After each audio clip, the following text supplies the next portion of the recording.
It's the Opperman Report.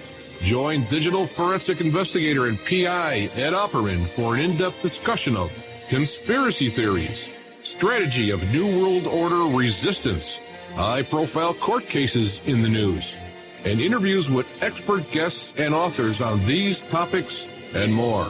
It's the Opperman Report. And now, here is investigator Ed Opperman. Okay, welcome back to the Opperman Report. I'm your host, Private Investigator Ed Opperman. Okay, now we were talking to our guest, David Cae Johnston, who, by the way, I thought was going to be here for 2 hours. I just found out right before the show that he can only do 1 hour. That's okay. That's okay. That's okay. That's okay. What do you call it? The Making of Donald Trump. You can find his work at the Daily Beast, and he really, really is doing some incredible work with these investigations. This story about the scorpion and the frog, I tried to locate one of the authors of that book, who was mixed up with this guy Sater. Sater's involved right now. He's a Trump employee, man, has an office in Trump organization, business card, says he works for Trump, and had some kind of stabbed the guy with a margarita glass. Well, not that I haven't done that myself, but the thing is but then also was some kind of operative as a Central Intelligence Agency. So very, very interesting cast of characters around this Mr. Trump. Okay, all right. He was involved in this $40 million stock swindle, and he got paid a $25,000 fine. And no jail time. And no requirement to make restitution. I read about this story on the air one night. So very, very interesting stuff. Check out the Daily Beast for all of Mr. David Cae Johnston's work. And remember, that's K. His middle name is C-A-Y. It's not the letter K. A couple of things I can add to our discussion here with the wonderful Mr. Johnson. Because I had all these questions I was looking forward to asking him. It's funny, he mentioned the story about Marla Maples. I told the story on the air a couple of times, but you never know. Maybe I picked up a new listener in the past week. He said how he knew about Marla Maples 9 months before it broke in the press. The day that thing broke in the press, what happened with me was I used to have to fly for my business back in those days. I used to have to fly a lot. I traveled quite a bit. And so I knew a lot of flight attendants. I used to date a lot of flight attendants and date people, that was my lifestyle back in those days. And so in Manhattan, there was an apartment with these flight attendants. What they'll do is they'll all rent an apartment together. They're like 10 of them will rent it because there's only 3 or 4 of them staying there at any given time. Every now and then, you got 5 or 6 people staying there by accident. They all wind up there at the same time, and people are just, crashing all over the place. So one night we were out, and these women said to me, well, you never believe who's up in our apartment right now. And I said, who? It's Marla Maples. Because Donald Trump had just gotten caught cheating on Ivana, his wife, with Marla Maples. It was just the same weekend. So the tabloid press was all over this story. And I said, well, what's she doing up there in your apartment? She's hiding out from the tabloid. She's hiding out from the paparazzi. So a little bell went off in my head. A little light bulb goes off over my head. Or a bell. I might have been wearing a bell around my neck. Who knows? But as a joke, I said, well, let's tap the phones. We could tap the phones. Because they didn't have cell phones back in those days. It was like 1985. I said, we'll tap the phones, and then we'll sell the information to the National Enquirer. There's a joke, I said. This is a big, funny joke. I was a funny guy in those days. Always making jokes. Always the joker I was. And everyone, was, Ed, we can't do that. So about a week later, or maybe it was like a month later, I was hanging out with some guys who knew Trump. I'll say who. It was Bo Dietl. I was hanging out with Bo Dietl at the Doral Inn, which is a really cool hotel across the street from the Waldorf. And so we also used to hang out at the bar at the Doral Inn. It was a real nightly hangout. They had a great happy hour. And so I made the same joke. I said, hey, you don't believe it. I think Trump's name came up. Because you got to remember, Bo had the contract for, he had a $500,000 contract to do security for Mike Tyson. So he was also Robin Givens, So he was all hooked up with Trump, up to his ears. And so I made that joke there again. I said, yeah, I met Marla Maples. She's staying with my friends. We were going to tap the phones. And what I think happened was, I think someone at that little fun bar ran back to Trump and told him. And, put together a little file on me and delivered it to Trump. Because I ran into Trump, again, not even a couple of months after that. I ran into him at the U.S. Open. And we were sitting so close to each other. I had really great seats. My friend, I was dating a girl who worked for Sports Illustrated who could get us these great box seats for any kind of event. We had great box seats for the Yankee Stadium and all this kind of, the Knicks and stuff. We got great seats for everything. Because she was a receptionist over there, but her job was she had the combination to the safe where they kept the tickets. Okay? So she doled out the tickets. And so she would get us those tickets so we can go out. But I didn't get these tickets at the U.S. Open through my girlfriend, Marnie, who was probably one of the cutest girls in the whole world. I got these tickets through another friend of mine who I think worked for Dean Witter at the time. So they had the Dean Witter box. Some very wealthy woman, older lady, who showed up later on. I went and got her some drinks and water and stuff like that because she was old. But we're sitting there, and Donald Trump's sitting on like a little, I could throw a tennis ball, knocked his wig off.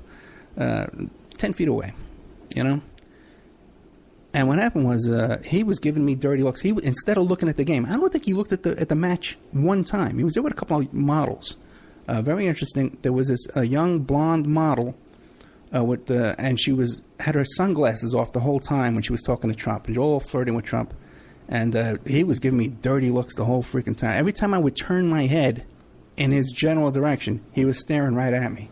It's very uncomfortable to have Donald Trump giving you staring daggers at you, the U.S. Open, And it's funny, too, because then after he left, and he makes a big scene, he's like to attract attention to himself.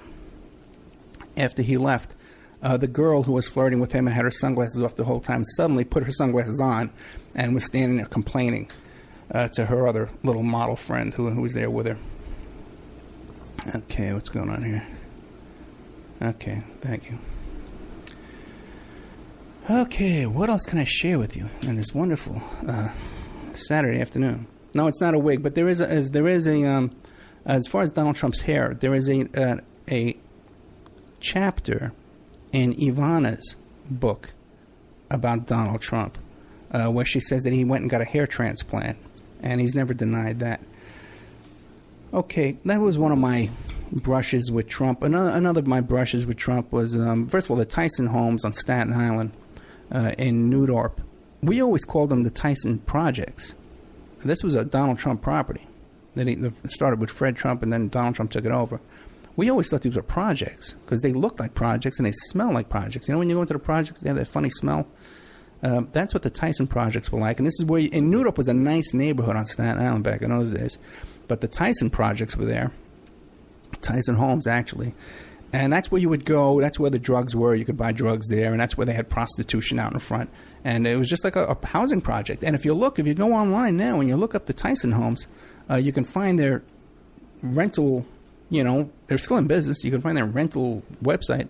So Trump, everything has these glorious properties and stuff like that. You own a lot of two-family houses, too, on Staten Island. My friend, too, who when I was telling a story, when I was talking to Ted Rubenstein last night, we were talking about Bob Mayhew. And when I first came here to Las Vegas, the first week I was here, my friend who owned an alarm company, who in fact I think he was president of the Alarm Association for a while back in New York City, and he had moved here to Vegas before I did. So when I came out here and I moved here, he told me, anyway, he had contracts with Trump too, because he used to alarm Trump's properties, and he always got stiffed by Trump as well. And kind of an interesting story to fill in my story from last night with Ted Rubenstein, with Bob Mayhew. When I came here to Las Vegas, my friend told me, he says, hey, we made some excuse that he needed me to drive him around on errands, And so I was driving him around, and one of the places we went to the house of Bob Mayhew, who was a CIA agent and worked for Howard Hughes, involved in all kinds of shenanigans and funny business.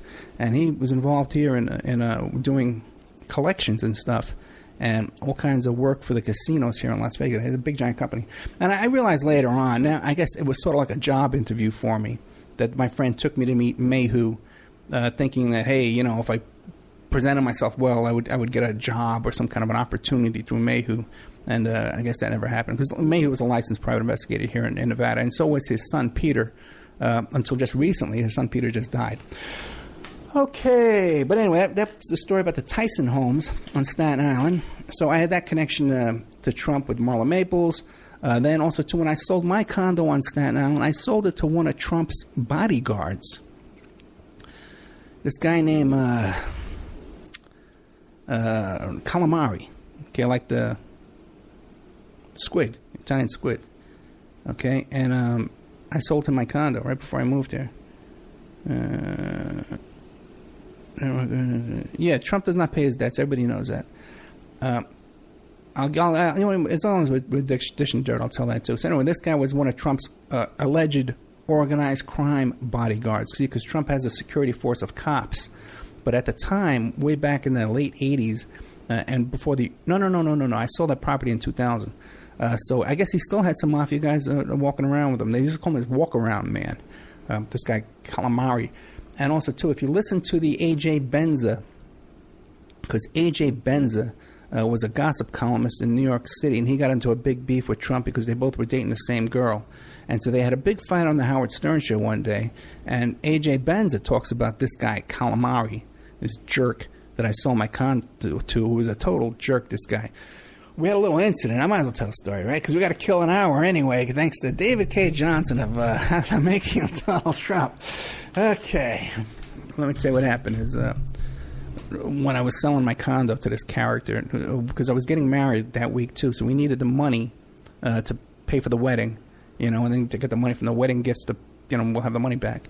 So I was selling a condo and getting married. So we had a deal where I was going to sell this guy the condo. We were going to transfer the title, and he was going to buy my pool table too. I had a really fancy pool table up in because I had a loft. It was 2 floors. My condo was on the top floor, and I had 2 bedrooms and a loft, big giant loft with a pool table. It was beautiful. I would love to live there right now. I live in a hovel now compared to where I lived when I was a kid. I bought that place when I was like 20 years old. Anyway, back to the story. So the deal was I was going to sell him the property and then but stay in there for a couple of days until it was time to move. And that was our gentleman's agreement that we agreed to. But then when it came down to the closing, he started demanding all kind of money, like, $300 a day to stay there, some kind of crap. So we just signed the paper when we got out of there. We had to move early. And also, too, I was closing down my office, too. I had a big office that we had to close down, too, because it was moving to a storefront. It was, anyway, going... So anyway, the guy turned out to be a jerk. Also, too, I had one more little business deal with the Trump organization with his chief of security hired me to do a PI job for him. I think this is before he worked for Trump. And he stiffed me on that deal, too, as well. And he's a very well-known guy working for Trump right now. So I think that's pretty much sums up all my personal connections to Trump that I could think of off the top of my head. But let's see what else here is on my list. So we're talking about Donald Trump. The Making of Donald Trump. We just had the great David Cae Johnston. You can find his work on the Daily Beast. Really, really good stuff there. The story about Steve Wynn and his war with Steve Wynn. I told the whole story about that on the after show one time, about Trump's war with Steve Wynn. They had some kind of lawsuit going on. I don't have the details in front of me. I don't have those notes in front of me right now, but if you can go back and find it, it's really good information. Maybe I can go change the title or something so it'd be easier to find. Trump had hired this private investigator to dig up dirt on Steve Wynn and dig up dirt on Steve Wynn's mother. Okay? And what happened was Trump got killed in that battle with Steve Wynn because Trump's private investigator quit Trump and went to work. He was like a double agent. He started working for Steve Wynn and reporting to him all the dirt that he had on Trump. So it kind of blew up in Trump's face. Did a whole show on that. Mr. David Cae Johnston reports in his book as well, the book The Making of Donald Trump, that Donald Trump gives himself his own awards. He set up a little company with this mafia guy called No Socks was his nickname. I forget his last name, but he lives in Fifth Avenue in Manhattan, and his mafia guy, and they set up a company called Diamond Awards. So Trump has all these golf courses and stuff like that. And what he does is, and by the way, too, Trump's his name is on the company. He didn't even set up a company under his friend's name. He has an award company under his own name, and then he gives awards to himself, and he puts the plaques on his golf courses and his hotels. We've won 5 diamond awards. We've won 7 diamond awards, 3 years in a row. All this stuff like that. And on the plaque, it says, this plaque is bestowed on you by Donald Trump. He signs the plaque himself. So that's a real funny story that you can find in this book here. The Making of Donald Trump by David Cae Johnston. Okay, what else do I have here in my wonderful notes here? Yeah, I was going to say, Trump University. I wonder if they serve Trump steaks over there in the lunchroom over at the Trump University. Okay, back to Trump's helicopter pilot friend, And, my suspicions is that it would be more along the lines of the Jeffrey Epstein co-defendant lawsuit that Mr. Johnson doesn't like to doesn't interest in.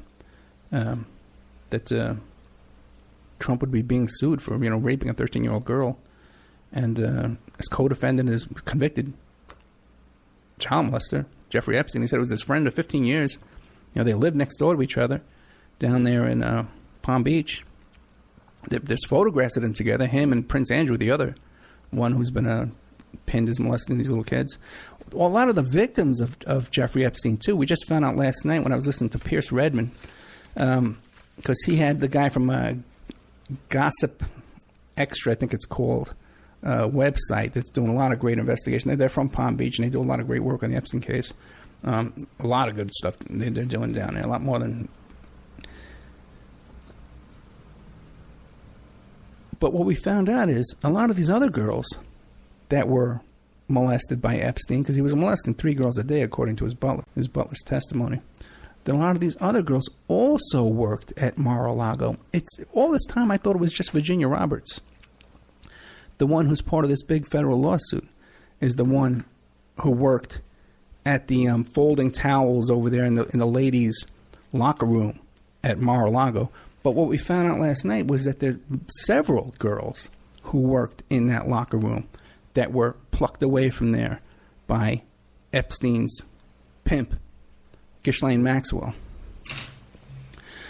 By the way, you want to look up... this show I'm talking about by Pierce Redmond, you can find it here on the archives at American Freedom Radio. Okay? And it's very good work. Pierce does great work. And I'm really glad he has a live radio show now. And you can find it here on the archives on American Freedom Radio. Gets into a lot of details about a lot of stuff, too, about one of my former guests, Conchita Sarnoff. Okay? Check that out, too, as well. And her interest and connections in all this. Skullduggery, you might call it. Mr. Johnston had talked about Trump's helicopter pilot. And I've told that story a couple of times before. And it's a company that would provide Trump his personal helicopter, but also the helicopter shuttles that went back and forth from Manhattan. I think it was on 33rd Street. The 33rd Street heliport in Manhattan down to Atlantic City. And I've taken that helicopter. I've gone on dates to Atlantic City, and I've taken that helicopter back and forth. Back when I lived, wasn't here doing internet radio. The good old days. And like I said, that place, Ivana's restaurant down there at Trump Plaza, down at the, whatever it was, Trump Hotel, the first one he had down there, that was a beautiful, beautiful restaurant, man. First time I went there, and I went back there a few years later, and it was just a dump. So I've taken that helicopter back and forth a few times, okay? A couple of times I would take a limo down, but then I just want to get back home so fast, and we took the helicopter back. It was a shuttle. And I used to gamble a lot, too, so you could work out a deal with them and either get it as a huge discount, but it wasn't very expensive at all. To take that helicopter, even if you want to pay for it. So, interesting story, because now we find out that this guy had connections to the Genovese and Gambino crime families. I got an interesting story for you that I bet you that even Mr. David Cae Johnston is not aware of. One time, there was a guy on Staten Island named Ionello Della Croce, okay? And his lawyer was I forget his name. Barry Slotnick. Okay? And Iannello Della Croce was, I think he was the number 2 guy under Castellano. But he was very, very high-ranking, very powerful guy, very old. And he's the guy, too. There's different movies about him. You see him on the movies and stuff. They don't mention his name. But he's the guy that had the bowling alley inside his house on Staten Island. And he had a son named Armand Della Croce. Now, the thing was, too, when he died, Iannello Della Croce, they used to call him Mr. O'Neill, so that was his nickname. I think my guy, too, when I told you about Pete the Nut, I told the story about Pete Stanistrud. They used to work for me. I think he used to drive Della Croce's wife or his daughter around or something like that and do errands for her as well when he was driving me around. And what happened was people who didn't like Castellano always said, well, he'll be there forever as long as Della Croce is there. Until Della Croce dies, nothing will ever happen to Castellano. So Della Croce died of natural causes. Okay? And then shortly after that, Paul Castellano, who was the godfather of the Gambino crime family, who lived on Staten Island as well, on Toad Hill, not too far from where my sister lives, was shot down by the John Gotti crew, right? And it was rumored that one of the gunmen who did the shooting that day was Armand Della Croce, Castellano's son. Now, I think that later on, that rumor has been proven false and that he was not, because they got that guy, Campisi, I think his name is, who does the mob updates, has that website with all the mob information, and I think he's ultimately fingered all the guys who did the shooting, too. By the way, too, my show last night, too, real quick, when I was talking to Ted Rubenstein about some John Gotti's driver who got killed as well, and I thought it was DeChico. The reason why I'm familiar with that name, DeChico was another guy that was killed. He was killed by a remote-controlled bomb in his car, and I thought that was the one they were talking about. But it turned out that I was incorrect about that. But the reason why I'm so familiar with that name, DeChico, is because his wife, after he got blown up in that car, his wife moved next door to me in that condo where I lived on Staten Island. She had the place right next to me. After her husband was murdered, she got a settlement and moved there about a year later. Very nice woman. But Armand Della Croce, and what this has to do with Trump, is that it was in the newspapers that he was on one of these Trump helicopter shuttles one day, and he had with him a Mac 11 semi-automatic machine gun. The kind you always, it's the little Mac 11. It's like the little Mac 10. It's the one you'd always see on Miami Vice. It was like a little machine pistol, and he had one of those on the helicopter, and he was waving it around on the helicopter. And when the helicopter landed, one of the other passengers on the helicopter called the cops and says, "Hey, man, this guy's waving around a machine gun on the helicopter. It's crazy, man. What's going on here?" And believe it or not, he was never arrested on that because it made the papers that the cops came and because he had a federal firearms license, and he was licensed to possess this machine gun. I don't know if he's the license to possess it on a helicopter, but he wasn't even arrested or charged with that case. But that's a little tidbit, little side story in our story here of the day of Donald Trump. The Making of Donald Trump by David Cae Johnston. You can find his work on the Daily Beast. Okay, this is when I start to run out of breath and run out of energy and run out of time. Let's see, what else do we have here? One of the first questions I asked him was kind of a joke about whether he thinks that Trump was placed in there, this conspiracy theory that Trump is placed in there to throw the election to the Clintons, that the Clintons somehow hired him as a, what do they call it, like a beard, to pretend he's running against them. Because if you look at him, the guy's just so self-destructive, just doing everything he can to destroy himself here. It looks like it's a possible situation, and that this guy's just throwing the race. But then again, you got to say, well, why would Giuliani be joined at the hip with him now? Because you hear now Giuliani's flying around in his plane with him at all these different events and stuff. Even when he doesn't appear, they're just hanging around like 24 hours a day.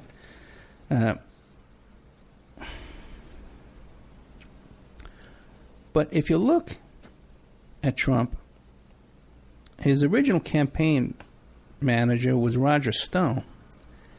And Roger Stone has done that kind of thing before. He did it with Al Sharpton. Okay? Roger Stone was Al Sharpton's campaign manager when Al Sharpton ran for president.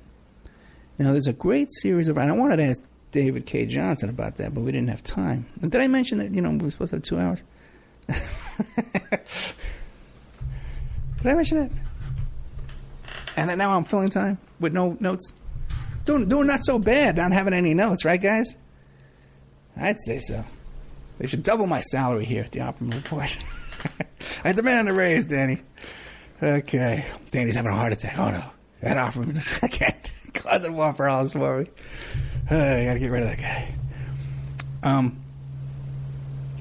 But the point is that Roger Stone was Al Sharpton's campaign manager too, and that was to split the Democratic vote. Roger Stone, a staunch Republican, supporting Al Sharpton, there could be no other reason for doing that unless he wanted to split the Democratic vote. Okay.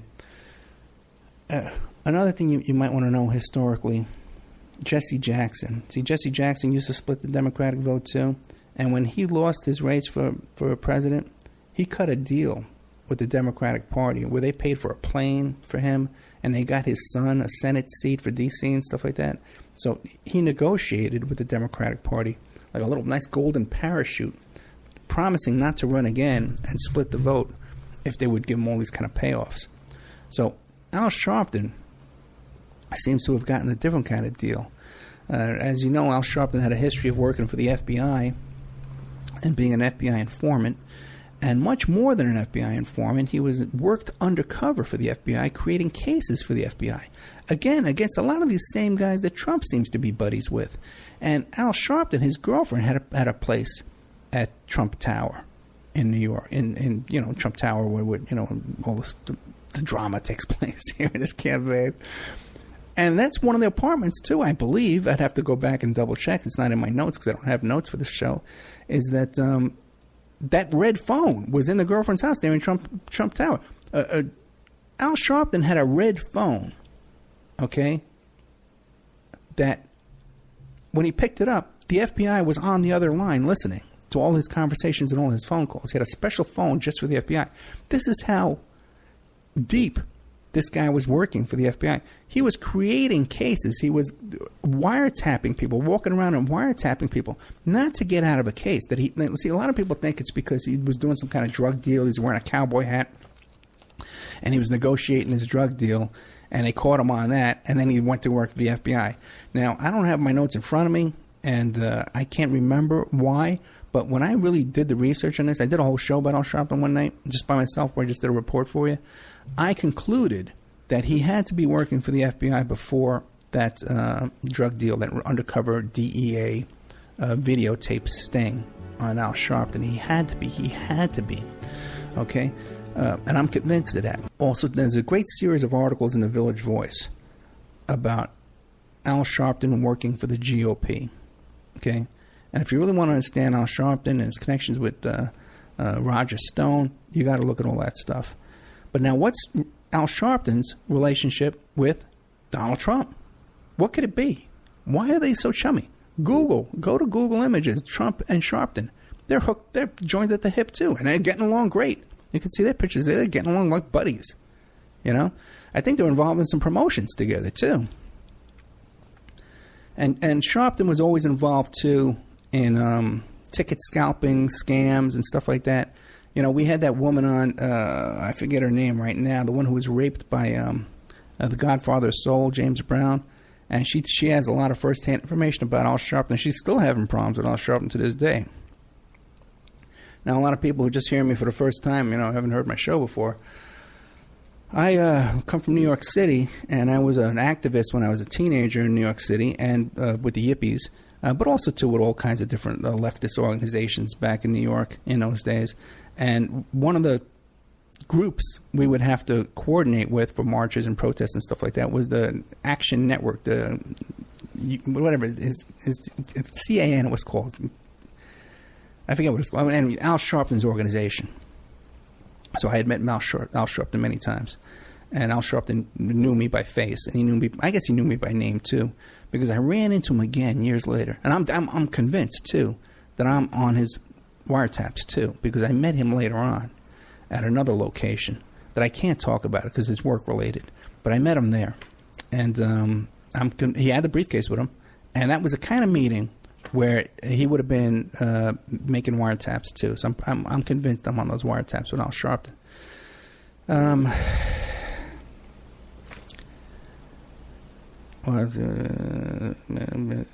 Oh, yeah, okay.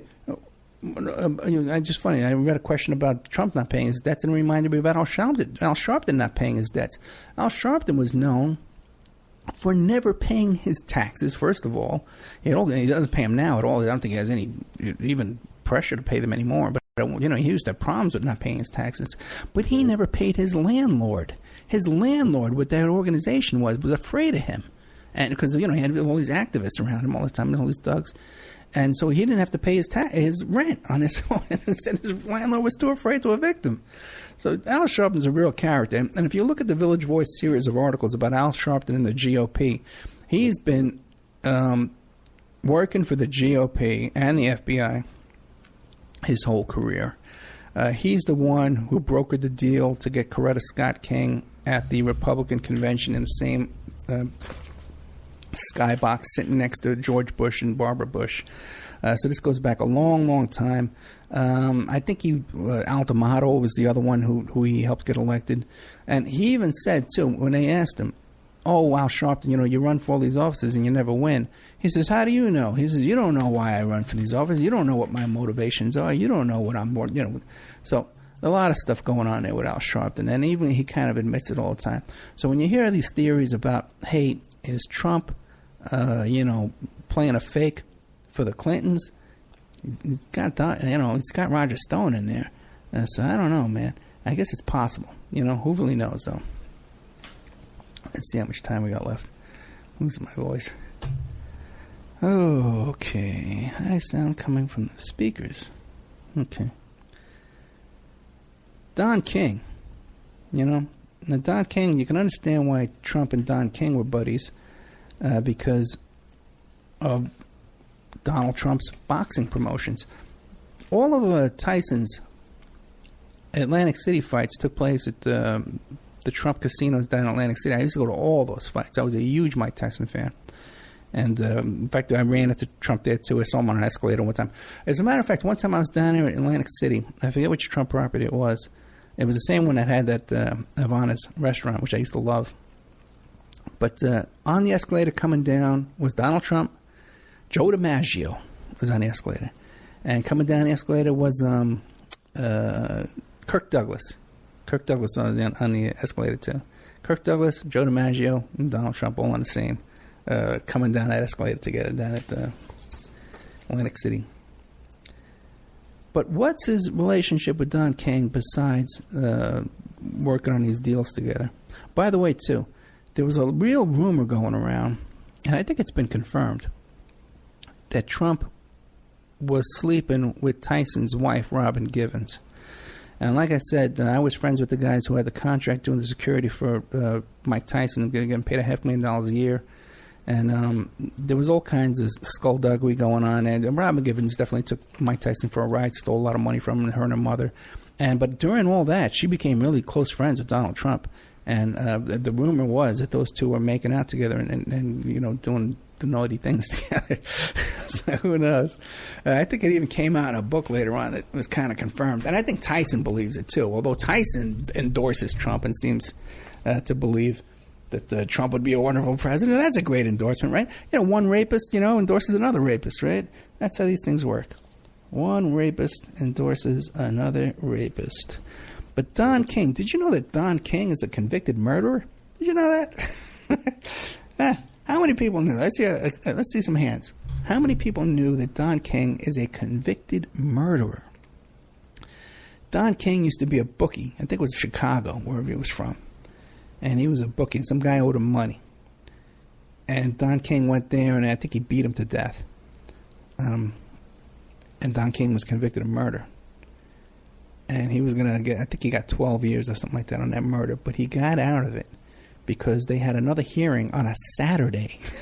They called the judge in and had some kind of hearing on a Saturday where the judge signed an order giving him some sweetheart deal where he got out of prison early, got a shortened sentence. So look that up. Look up the facts around that. And Don King also now has a concealed carry permit in New York City, which is so hard to get. It's almost impossible to get. But Don King, convicted murderer, man, he's got one. You know, I had on Richard Steele, the referee, who refereed a lot of those Mike Tyson fights and stuff like that. He knew Don King. And I used to ask him, it's in the members section, and I ask him a lot of these questions. And one of the things we were talking about, we can't even talk. We were talking off the air about some stuff. We can't talk about it here.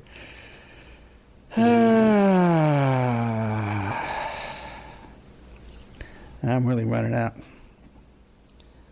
Let's see. Oh, yeah, here's one. Question I was going to ask. I'm going to have to really stretch this out. Make this portion really take some time. Is in that documentary by Libby. Again, I interviewed this woman named Libby, as her first name, and she's in the in my member section. She did a movie about Trump. It was silenced for like 20, 30 years, and there's a lot of great stuff in that movie. There's news coverage of Donald Trump, because one of the things he did was back in the early 80s, I guess it was, when he was just becoming a face in New York City news. This is after Woolman Rink, where he was such a hero because, he's going to build Woolman Rink for $10 million and, he's going to save this and he's going to get it done before budget, and he tried to make it sound like he did it for free. But he got $10 million, but a lot of the contractors that worked for him never got paid because he told them, oh, no, we're doing this pro bono. And so they did the work and they didn't get paid. But he did get paid. I think the next time he made a face for himself in the New York City news was when he owned these apartment buildings that were they were going from rental to co-op. He wanted to turn these apartments to co-ops so he could sell each individual apartment. And back in New York City at the time, they were making a killing, okay? Because if they owned a building, let's say it was worth, $500,000, the whole building was worth $500,000. They could sell 20 apartments in that building for $100,000 each. So, a $500,000 dollar building was suddenly worth $2 million by going turning them to condos or into co-ops. So Trump was trying to do that. But what happened was in New York City is when they had elderly people that were in there under rent control, you couldn't get them out to do this. So Trump was trying to convert one of these buildings.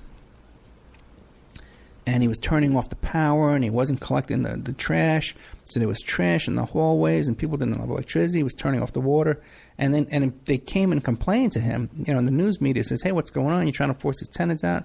And he goes, oh, no, I'm not. As a matter of fact, what I'm thinking of doing here is I'm going to make a homeless shelter into this building here. I'm going to invite homeless people to fill these apartments here. So, saying that to intimidate and threaten the tenants that were living there, that now suddenly there would be homeless junkies and stuff living in their hallways and in these empty apartment buildings, as Trump using as a tool to get them out of their apartments. Now, this is an issue that's kind of sensitive to me because this is something that happened to my grandmother. My grandmother had rented an apartment on 86th Street in Manhattan.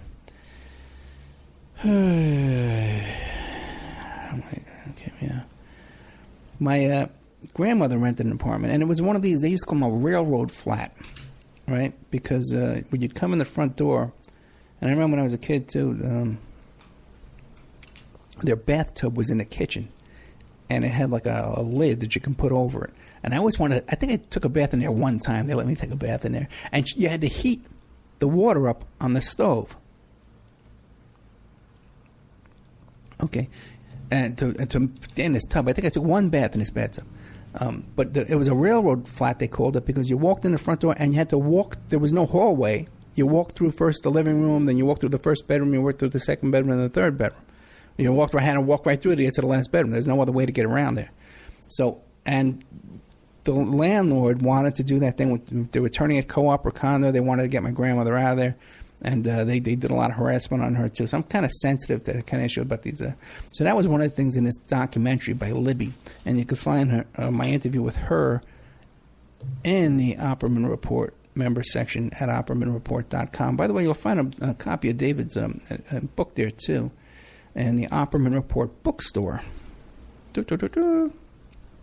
In Libby's documentary, she talks about a very interesting incident. And I remember watching this on the news, too, but I didn't think anything of it at the time. There was a helicopter crash of roughly four around, Trump's top executives that worked for him all died in a helicopter crash one day. Now, looking back on Trump's life and his association with these organized crime figures, you wonder, and the fact that this helicopter company was a mob-run helicopter company, who knows what really happened there. But the reason why it made it into the documentary is because when this helicopter first crashed, Trump made this big deal of, these my employees here, they were like family to me. They were part of the Trump family. We love them. And then a couple of months later, when he was in, one of his businesses was failing, he blamed it on those people that had died in the helicopter crash. He says, it was mismanagement by those former employees of mine who ran my company into the ground. That's Donald Trump for you, man. Wonderful guy. Wonderful guy. Wonderful guy. They had him on the news. He visited Louisiana there with a truck, an 18-wheeler. He brought it down there to donate to the poor flood victims. What does he bring in that truck? Play-Doh. He brings a bunch of toys to donate to flood victims.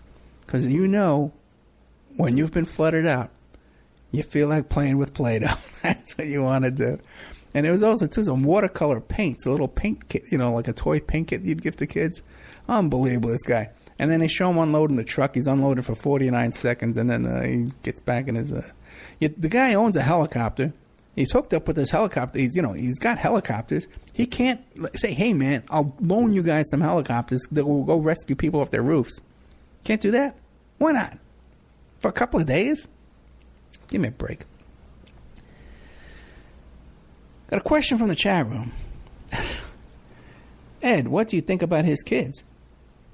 Maybe you can talk about them for a while, if you know anything. Huh? Okay. That's the question. That's exactly how it's written. I want all questions in proper form from now on, just like Jeopardy. Okay, pretend we're on Jeopardy here. If you're going to ask me a question, do it correctly. I do know some stuff about Trump's kids. Okay? First of all, that Donald Jr. looks like he's got dropped on his head as a baby, you might want to say. But one thing I find interesting about the Trump clan is that they're all buddies with Jeffrey Epstein. The whole family. I'm nice. The whole family is friends with Jeffrey Epstein. All of their phone numbers were found in Jeffrey Epstein's little black book. Ivanka? Her number. Why does Jeffrey Epstein need to have phone conversations with Ivanka? What are they talking about? The two sons, the ones who like to go on those hunting trips, those safaris, and kill big animals in Africa, they're in there. And also, too, Ivana Trump, Trump's ex-wife, is in Jeffrey Epstein's phone book. It just makes you wonder, why is he carrying their phone numbers on in his personal phone book in his pocket? Okay, you got people, you have 100 people's phone number in your computer, your Rolodex or something like that. But that little phone book you carry around in your pocket, what do you got, Ivana and Ivanka? What's your connection to them? Another kind of creepy thing I found out about Trump is when Ivana got remarried to her new husband, she did it at Mar-a-Lago, and Trump was there at the wedding on his property, and he made it all about himself too. Like, he made a speech at the wedding. What kind of weird control freak this guy is. And also, too, the whole thing with Tiffany Trump, all these years until he ran for office, all this business about, I got my kids who went to the Wharton School and they're all on. Yes, man.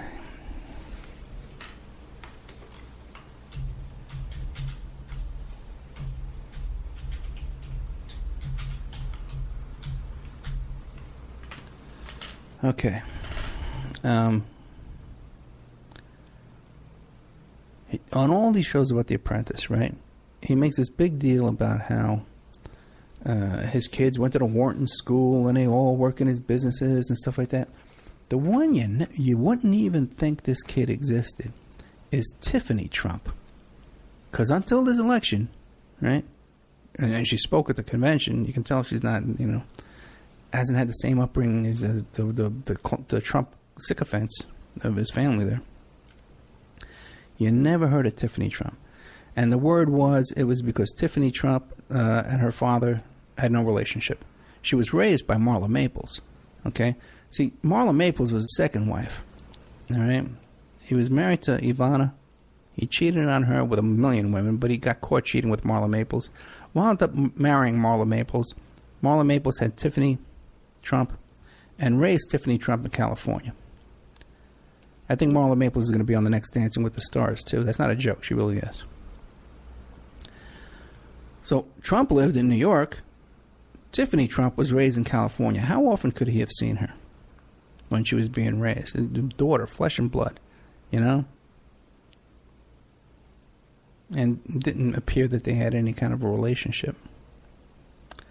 The reason why Marla Maples and Trump got divorced is because I think it was in the Hamptons, or it might have been down there in Palm Beach and where Mar-a-Lago was, is that she was having all these kind of affairs with her bodyguards and stuff like that, the men that were driving her around. And she got caught one time having sex on the beach. This is the story, the rumor, that she got caught having sex on the beach with her driver, and they almost got arrested. But then it was all squashed and put on. So these two were kind of banished away to California. Goodbye. They don't want to talk to you anymore. They're gone. That's the story of Marla Maples. And then there's, was this Malankia, Natasha, whoever she is, this new one, the one he has now. He met her when she was modeling for Trump Modeling Agency. Okay? And that's very interesting. That's a whole interesting topic here that I wish Mr. David Cae Johnston would get into. Because I think this is important stuff, Now, Donald Trump, even one of the debates, he says, I know more about HB1 visas than anybody else. I'm an expert on them, and we're going to build a wall and keep these people out of here. He met Melania Trump because she was modeling for Trump Modeling Agency. Yep, Trump owns a modeling agency. Okay? And he's married to one of the models that used to work for him. So we know for an absolute fact, you can testify in court that he has no problem creeping on these girls that are working for him at the modeling agency because he married one. Right? Right? We can all agree on that? If you go to the Trump Modeling Agency website, it talks about how they want models from all over the world come and audition for the Trump Modeling Agency. Models as young as 12 years old. Now, you remember I told you about the HB1 visas. In all of his business practices that he's ever practiced in his life, he has used HB1 visas 1,000 times. Now, you just heard our friend there, Mr. David Cae Johnston, talking about these Irish workers that helped build Trump Tower because Trump had to bring them. That was a long time ago, guys. That was a long time ago. So in all of his work history, he's only imported 1,000 workers using HB1 visas. Now you got to figure some of these people had to be like computer techs and stuff like that. You need them, right? You bring them in. Out of that 1,000, 250 of those HB1 visa applications were for Trump Modeling Agency. That he had to import 250 little girls for his modeling agency. That we know for as young as 12. That we know for a fact he has no problem creeping on the models because he married one. That's a fact. Now, I brought up Jeffrey Epstein, and you guys know I do a lot of work on Jeffrey Epstein. Pierce Redmond did a great show, just played last night. You can find it in the archives of American Freedom Radio about Jeffrey Epstein. Jeffrey Epstein had a friend named Jean-Luc Brunel, who was a modeling scout. You can look him up. This guy has a notorious past, again, creeping on the models. Okay, these big old fat perverted guys who creep on these young girls, right? And he was also alleged to have given them roofies and stuff like that, and all kinds of stories like that. But in the Jeffrey Epstein saga, now, by the way, this guy's best friends with Jeffrey Epstein, better friends than Donald Trump is, because he went to visit Jeffrey Epstein every single week. As a matter of fact, Jeffrey Epstein was in that jail for 13 months. So I don't know how many weeks that turns out to be, but I did the math one time, and Brunel had visited Epstein in the visitor log more times than there were days that Epstein was in that jail. So what meant that a couple of times he had to visit him twice a day. I had to go there and visit him twice. If you've ever gone to visit somebody in a jail, I've done it plenty of times. It's a hassle. Okay, you got to wait. I'm sure they didn't have to wait. They probably had limousine take them right in there, go to the front of the line. But a normal guy, you want to go interview a witness in jail, it's a hassle getting in there and working out the logistics on that. But Jeffrey, Jean-Luc Brunel, this modeling scout who has his own history of perving on these models and giving them roofies, allegedly, they did a whole 60 Minutes thing on him. Best friends with Jeffrey. His gig in this Epstein scam was that he had some kind of ability to get visas, to get these little girls in through visas, And there was a story that, that he got a little girl 12 years old, sold him to Epstein.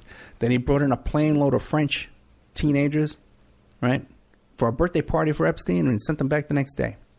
He's got these visas and plucking these little girls from other countries and bringing them into the United States. HB1 visas. That Donald Trump said out of his own mouth, I am an expert. I know more about HB1 visas than anybody else. Well, he did it 1,000 times, 250 times with little teenage models.